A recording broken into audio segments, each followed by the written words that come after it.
Huwag mong sukuan ang isang buhay na hindi sinusukuan ng Panginoon. Sabi ulitin ko, Deuteronomy 31:6.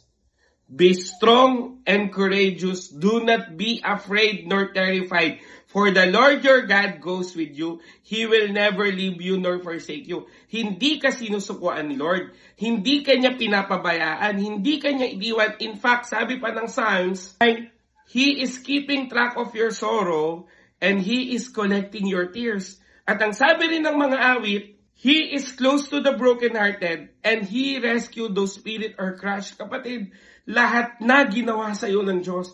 Bakit ka sumusuko? Huwag mong sukuan ang isang buhay na hindi sinusukuan ng Diyos, kundi inililigtas niya.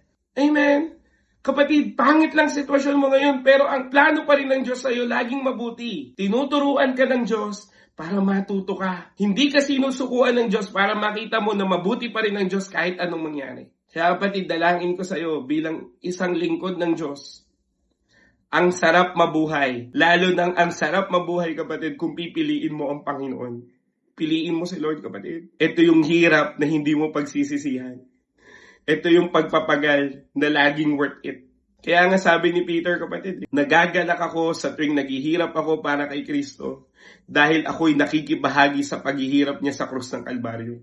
Kaya kapatid, kung meron kang pinagdadaanan, ibigay mo to sa Diyos.